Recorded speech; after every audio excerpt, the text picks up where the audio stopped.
नमस्ते। मैं वैद्य संजीवनी निकम सूर्यवंशी आप सभी का श्री गुरु कृपा आयुर्वेद इस यूट्यूब चैनल पर स्वागत करती हूँ।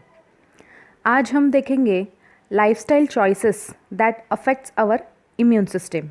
उसमें सर्वप्रथम बेसिक हाइजीन महत्वपूर्ण होती है। इम्प्रॉपर हैंड वॉशिंग ये भी वीक इम्यून सिस्टम होने का कारण हो सकता है।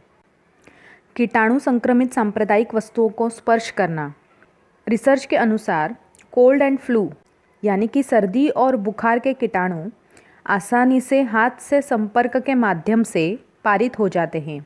उन वस्तुओं से बचें जिन्हें अन्य लोगों ने छुआ है, जैसे कि कंप्यूटर का कीबोर्ड, फ़ोन, एलिवेटर का बटन या फिर किसी रिसिप्ट पर हस्ताक्षर करने के लिए स्टोर पेन का उपयोग करना। लोग अपनी स्वच्छता को नज़रअंदाज करते हैं। रिसर्च से पता चलता है कि सार्वजनिक टॉयलेट का उपयोग करने के बाद केवल 67% लोग अपने हाथ धोते हैं। रोग नियंत्रण केंद्र के अनुसार 15 सेकंड साबुन से अपने हाथों को रगड़ना ज़रूरी होता है। जैसे कि आप शायद जानते हैं, टॉयलेट एकमात्र जगह नहीं है जहां आपको अपने हाथों को धोना चाहिए, लेकिन रिसर्च से ऐसे पता चलता है कि हम टॉयलेट में बेहतर काम करते हैं सामाजिक दबाव और साबुन के सुविधाजनक स्थान और सिंक के कारण। बहुत कम प्रतिशत लोग अन्य गतिविधियों में भाग लेने के बाद अपने हाथों को धोने की रिपोर्ट करते हैं, जो रोगाणुओं की वृद्धि करती है, जैसे कि कुत्ता या बिल्ली को पालना, पैसे संभालना, खांसना या छींकना। लाइफस्टाइल चॉइसेस के अनुसार वीक इम्यून सिस्टम का अगला कारण है ग्रीफ यानी कि शोक। अचानक या दुखद घटना आपके शरीर की प्रतिरक्षा प्रतिक्रिया को कमज़ोर कर सकती है। एक प्रियजन को खोना उदाहरण के लिए कुछ रसायनों और हार्मोन के उत्पादन को बढ़ावा दे सकता है, जो फ्लू जैसे अधिक और गंभीर वायरल संक्रमणों के लिए आपके शरीर को जोखिम में डाल सकता है।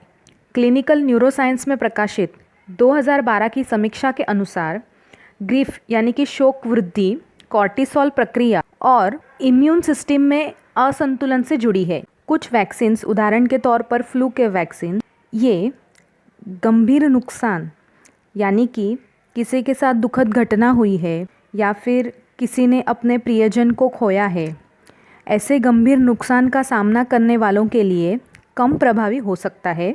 इसीलिए अधिक काल तक शोक में रहना आपकी इम्यून सिस्टम को बहुत ज़्यादा वीक कर देता है। लाइफस्टाइल चॉइसेस के वजह से इम्यून सिस्टम वीक होने का अगला कारण है यूवी रेडिएशन। कुछ वायु प्रदूषक के बढ़ते स्तर ओजोन परत को कम कर रहे हैं, जिससे सूर्य से हानिकारक यूवी किरण का स्तर बढ़ रहा है। ओजोन लेयर की कमी यूवी रेडिएशन में वृद्धि की ओर ले जाती है। ओजोन लेयर की कमी यूवी रेडिएशन को वृद्धि की ओर ले जाती है, क्योंकि ओजोन लेयर यूवी किरण का एक प्रभावी अवशोषक है। अभी आप पूछेंगे कि ओजोन लेयर डिप्लीशन का क्या कारण है।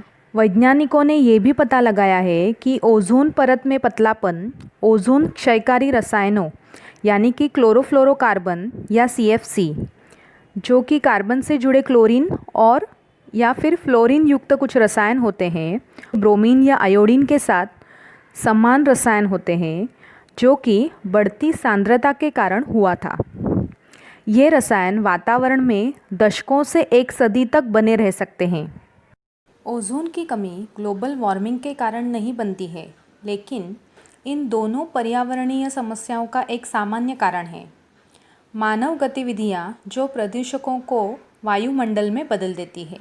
ग्लोबल वार्मिंग मुख्य रूप से वायुमंडल में बहुत अधिक कार्बन डाइऑक्साइड डालने के कारण होता है। जब बिजली उत्पन्न करने या अपनी कारों को चलाने के लिए कोयला, तेल और प्राकृतिक गैस जलाया जाता है। यूवी रेडिएशन कई तरीकों से प्रतिरक्षा प्रणाली यानी कि इम्यून सिस्टम को दबा देता है। यह एंटीजन प्रस्तुति को रोकता है, इम्यूनोसप्रेसिव साइटोकाइनिन्स की रिहाई को उत्तेजित करता है और नियामक उपप्रकार के लिम्फोसाइटों की पीढ़ी को प्रेरित करता है। यूवी इंड्यूस्ड इम्यूनोसप्रेशन के लिए प्रमुख मॉलिक्यूलर लक्ष्य यूवी इंड्यूस्ड DNA डैमेज है। पर्यावरण संरक्षण एजेंसी के अनुसार यूवी रेडिएशन की वजह से त्वचा का कैंसर, मोतीबिंदु और कमज़ोर प्रतिरक्षा प्रणाली का उच्च दर हो सकता है।